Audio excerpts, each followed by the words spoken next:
Juga teman-teman sebelum kita memulai pelajaran kita berdoa mulai selesai. Oke baik, terima kasih Nak Sahabat. Oke selanjutnya sekretaris, apakah ada yang tidak hadir hari ini? Nak Tiara? Hadir semua Bu. Oke baik, bagus, terima kasih ya. Sebelum kita memulai pembelajaran kita pada pagi hari ini, coba dicek di sekitar tempat duduknya apakah ada sampah. Jika ada, tolong diambil dan disimpan. Lalu ketika selesai pembelajaran dibuang ke kotak sampah. Bersih. Selanjutnya aku mau mengecek kesiapan kalian dalam mengikuti pembelajaran hari ini. Bukunya sudah ada Nak Lia? Ada. Anak Karisa bukunya sudah ada ya? Sudah. Bukunya dikeluarkan, buku paketnya dikeluarkan. Kainannya juga jangan lupa ya. Ya Bu. Oke baik. Nah, siapa nih yang masih ingat pembelajaran minggu lalu? Saya. Ya Nak Sri? Minggu lalu kita belajar produk dan hierarki peraturan perundang-undangan Bu. Oke bagus, beri aplaus untuk Nak Sri. Yang materi isi di dalamnya itu kira-kira kita belajar tentang apa? Bu, Oke Nadia.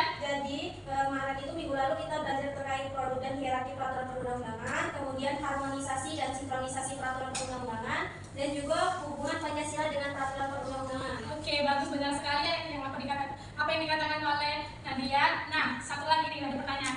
Menurut kalian, bagaimana aturan di Indonesia itu tersusun dan terbentuk dari masa ke masa? Saya Bu, Oke silakan Amanda. menurut saya aturan di Indonesia itu tersusun dan terbentuk dari masa ke masa melalui proses dan perubahan yang panjang dan sangat kompleks Bu. Oke, benar sekali apa yang dikatakan oleh Amanda. Berikan aplaus untuk Amanda. Jadi benar, aturan di Indonesia itu terbentuk dan tersusun dari masa ke masa itu melalui proses dan perubahan. Nah, proses dan perubahan itulah yang disebut dengan dinamika. Nah, jadi kita sekarang belajar tentang dinamika tata urutan peraturan perundang-undangan di Indonesia.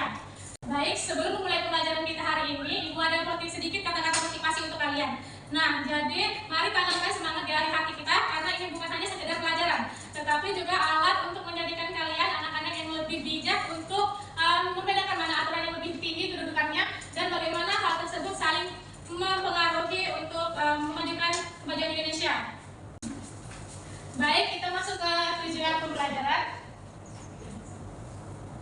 Nah, di mana ketika kalian mengikuti pembelajaran hari ini, diharapkan kalian mencapai 3 tujuan pembelajaran itu dapat membedakan karakteristik tata urutan peraturan perundang-undangan sebelum dan sesudah reformasi, mengatribusikan nilai pentingnya peraturan perundang-undangan dalam menjaga keadilan sosial serta meneruskan tahap perkembangan tata urutan peraturan perundang-undangan.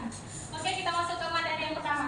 Itu apa itu dinamika tata urutan peraturan perundang-undangan. Jadi dinamika tata urutan peraturan perundang-undangan yaitu perubahan dan penyesuaian terhadap hierarki peraturan perundang-undangan. Nah, ini terjadi yang berubah seiring perkembangan waktu dan zaman. Nah, melalui dinamika itu menunjukkan bahwa sistem hukum kita itu tidak statis, melainkan terus berubah dan menyesuaikan dengan kondisi sosial, politik, dan kebutuhan masyarakat.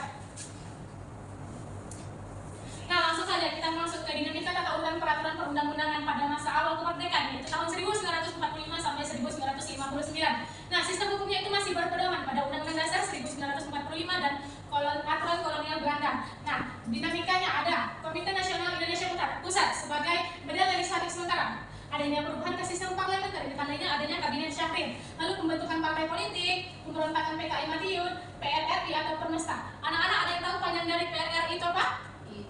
Kalau Permesta? Belum.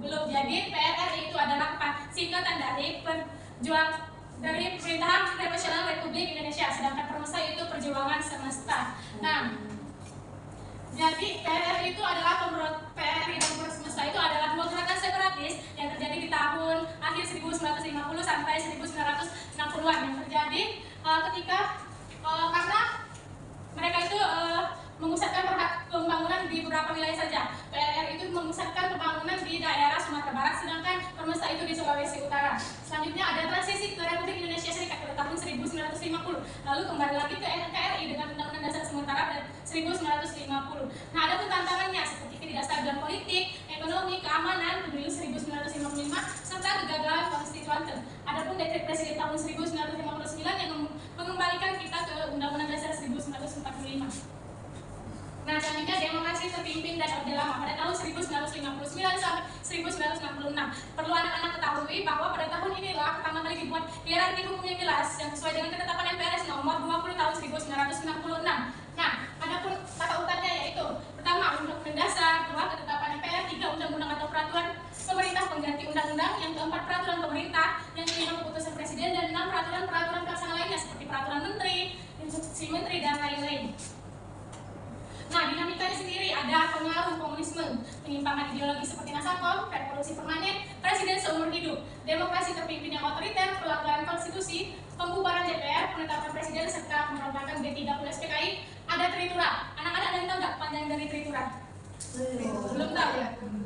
Apa nak Dina tadi?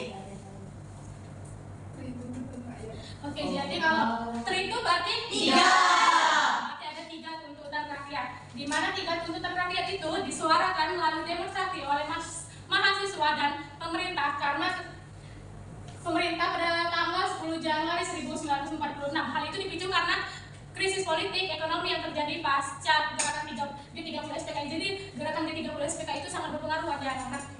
Selanjutnya ada Super Smart. Siapa lagi nih ada yang tahu panjang dari Super Smart? Siap, sabar. Surat perintah Soswara. Oke, benar, beri tepuk tangan untuk sabar. Jadi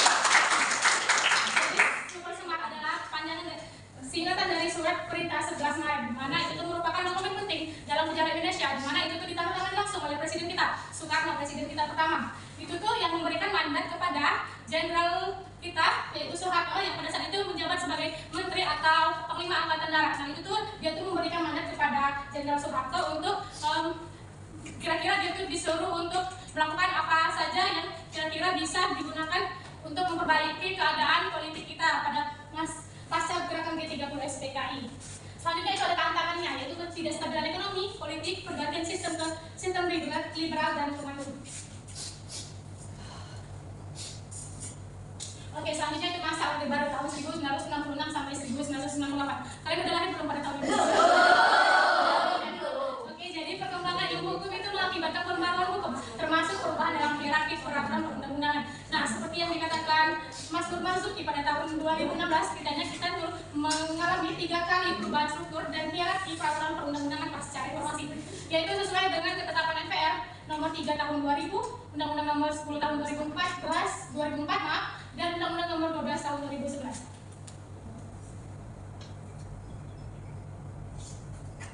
Nah, dinamikanya awalnya fokus pada pembangunan nasional. Ada yang tahu lagi anak-anak singkatan dari PLITA?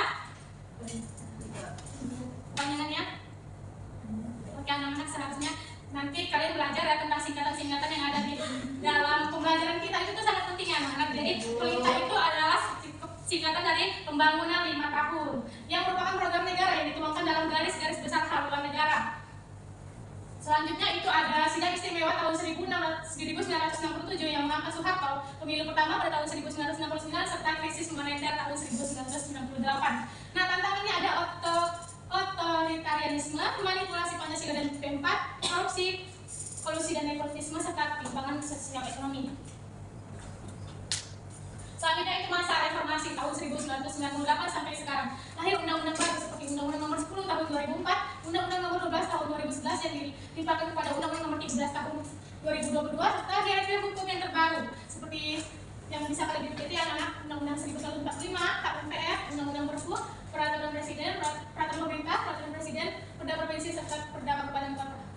Selanjutnya untuk kondisi sekarang. Nah, kelebihannya itu hierarki yang jelas. Kuasa hukum lebih terjamin, dasar pembangunan hukum nasional. Namun di balik kelebihan itu masih banyak tantangan yang terjadi seperti tumpang tindih aturan pusat dan daerah, banyak perda yang dibatalkan, overregulasi, kurangnya partisipasi publik serta inkonsistensi antar lembaga. Nah, untuk mengatasi tantangan tersebut ada beberapa langkah yang bisa kita lakukan. Yang pertama itu harmonisasi peraturan, yaitu proses penyelarasan agar peraturan baru tidak bertentangan dengan peraturan lebih tinggi dari sekarang. Selanjutnya ada omnibus law. Jadi omnibus law itu adalah metode penyusunan undang-undang yang mengatur berbagai bidang sekaligus untuk menyederhanakan. Selanjutnya ada penguatan mekanisme uji materi, digitalisasi peraturan. Nah, selanjutnya pentingnya tata urutan hukum. Yang pertama itu memberikan kepastian hukum. Selanjutnya menjaga keselarasan antara pusat dan daerah. Dan ketiga menghindari konflik aturan. Yang keempat menjadi dasar pembangunan hukum nasional. Tata urutan hukum membantu pemerintah menyusun regulasi secara berjenjang hingga lebih konsisten. Dan yang terakhir itu menjamin demokratisasi hukum. Nah, anak-anak, itulah tadi materi pembelajaran kita hari ini. Apakah sudah dapat dipahami? Sudah. Baik, bagus sekali. Kalau sudah, Ibu ada LKPD untuk dikerjakan di kelas ya anak-anak. Oke, jadi di sini ada 4 soal yang akan diberikan, di mana 4 soal tersebut di setiap satu kelompok ada 1 soal. Jadi kalian membuat 4 kelompok. Oke, anak-anak boleh untuk kelompoknya itu duduknya ini kelompok 1, kelompok 2, kelompok 3. Kok cuma orang 2 nak? Gabung aja Bu. Oke, boleh gabung aja.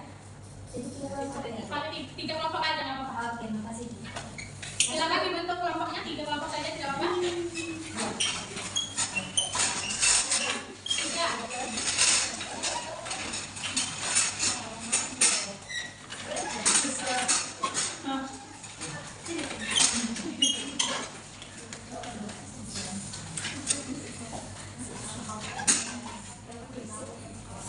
Kasih Bu. Ini soalnya. Silakan dikerjakan. Jika ada kendala boleh ditanyakan yang Ibu. Diskusikan kelompoknya. Yang mana? Setelah ada. Ya sini pertanyaannya ya. Dijawab ini sudah Ibu sediakan obat-obatnya. Sabar. Oke, untuk kelompok 2 gimana? Apakah ada kendala? Oke, bagus sekali ya. Ini kelompok 2. Untuk pengerjaannya cukup, Ibu beri waktu 5 menit cukup? Cukup. Oke, cukup ya. Kelompok ini gimana? Sudah selesai? Sudah Bu. Sudah. Sudah dong. Kira-kira kami yang belum paham.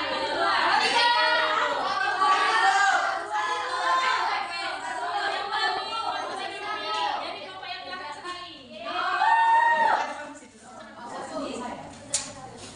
Oke, silakan membacakan hasil diskusinya. Oke, jadi jawabannya sebagai penegak operator tertinggi itu sebelum reformasi itu lembaga tinggi negara adalah MPR, sehingga dari MPR menjadi peraturan tertinggi bawah UUD 1945. Terus sesudah reformasi itu peraturan tertinggi adalah UUD 1945, sementara MPR itu tidak lagi sebagai lembaga tertinggi. Yang kedua itu kedudukan tetap MPR. Nah, sebelum reformasi itu ada tetap MPR menempati posisi di bawah UUD dan di atas undang-undang sehingga memiliki kekuatan hukum yang sangat tinggi. Nah, sesudah reformasi, tetap MPR itu bukan lagi peraturan yang efektif. Bukan lagi ya peraturan yang efektif buat setiap periode, hanya sebagian tetap MPR tertentu yang masih berlaku. Ketiga itu ada jenis dan hierarki peraturan sebelum reformasi dan hierarki versi tetap MPR nomor RX garis miring MPRS garis miring 1966 dan nomor 3 MPRS 2000 meliputi Undang-Undang 1945 tetap MPR UU peraturan pemerintah keputusan presiden peraturan semuanya. Sudah reformasi itu ada Undang-Undang 1945 tetap MPR UU atau peraturan pemerintah peraturan presiden perda provinsi dan perda kabupaten. Oke, baik. Terima kasih. Kelompok lagi. 2 Bu, 3 2. Oke, kelompok 2. Jadi menurut kelompok kami peraturan perundang-undangan sangat penting untuk menjaga keadilan sosial di masyarakat. Apabila perbedaan orang yang kuat bisa bertindas dan lemah dan masyarakat akan kacau. Dengan adanya peraturan setiap warga negara dilindungi, termasuk kelompok kecil yang sudah diterpinggirkan. Peraturan juga membuat semua orang yang melakukan sama di depan hukum. Oleh karena itu penegakan hukum yang adil menjadi kunci terciptanya kehidupan masyarakat dan aman dan sejahtera. Oke, baik. Berhubungan waktu kita tidak banyak waktu, maka pembelajaran kali ini kita cukupkan untuk 2 kelompok presentasi. Minggu depan kita lanjutkan kajian.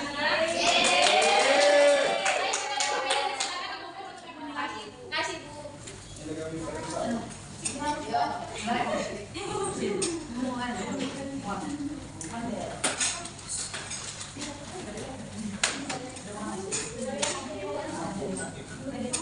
Oke, baik. Dari pembelajaran hari ini ada yang bisa menyimpulkan kira-kira apa saja kesimpulan dari pembelajaran kita hari ini? Ya, Nak, Marfila. Jadi kesimpulan pembelajaran kita pada hari ini adalah ada urutan peraturan perundang-undangan Indonesia berkembang mengikuti dinamika politik yang dimulai dari masa kemerdekaan Orde Lama, Orde Baru hingga reformasi. Oke, benar. Jadi kita tahu kan. Nah, jadi tata urutan peraturan perundang-undangan Indonesia berkembang mengikuti dinamika politik dari masa kemerdekaan, Orde Lama, Orde Baru hingga reformasi kini. Hierarki hukum lebih jelas sistematis melalui Undang-Undang Nomor 12 Tahun 2011 yang dilimpahkan kepada Undang-Undang Nomor 13 Tahun 2022. Namun masih menghadapi tantangan tumpang tindih aturan, overregulasi dan lemahnya partisipasi publik. Perbaikan terus dilakukan melalui harmonisasi, omnibus law dan digitalisasi hukum untuk mendukung kepastian hukum dan pembangunan nasional. Nah, baik. Jadi Ibu akan sedikit meminta refleksi dari kalian. Kira-kira ada yang bisa merefleksikan pembelajaran kita hari ini? Ya Bu. Boleh, Nazafira? Jadi Bu, saya belajar bahwa aturan-aturan Indonesia itu terbentuk dan tersusun dari masa ke masa melalui proses yang panjang dan kompleks. Seperti yang telah kita bahas sebelumnya Ibu. Oke, bagus sekali Nazafira. Selanjutnya ada lagi yang ingin merefleksikan? Ya Bu. Ya, silakan Nazania. Dari pelajaran kali ini, saya memahami bahwa dinamika tata urutan peraturan perundang-undangan Indonesia sangat penting untuk dapat menerapkan apa yang telah kita pelajari dalam kehidupan sehari-hari, seperti yang telah kita praktikkan pada RKPD tadi. Oke, bagus, terima kasih Nasria. Nah, jadi sebelum Ibu menutup pembelajaran kita hari ini, ada satu tugas sedikit ya anak-anak untuk dikerjakan di rumah. Baik, Ibu. Tugasnya sangat sederhana, tidak sulit, simpel. Oke, jadi satu tugas, satu pertanyaan dibuat di buku masing-masing, minggu depan dibahas sekali. Jadi tugasnya itu kalian cari contoh kasus nyata dari penerapan peraturan untuk keadilan sosial. Jadi itu saja ya tugasnya. Baik, untuk menutup pembelajaran kita pada siang hari ini, alangkah baiknya kita berdoa terlebih dahulu. Ketua kelas, nak sabar, silakan memimpin doa. Ya teman-teman, sebelum kita pulang kita berdoa mulai. Berdoa selesai. Oke, baik, mungkin itu saja pembelajaran kita hari ini. Ibu harap kalian bisa mendapatkan hal baru dan bermanfaat dari pembelajaran kita hari ini.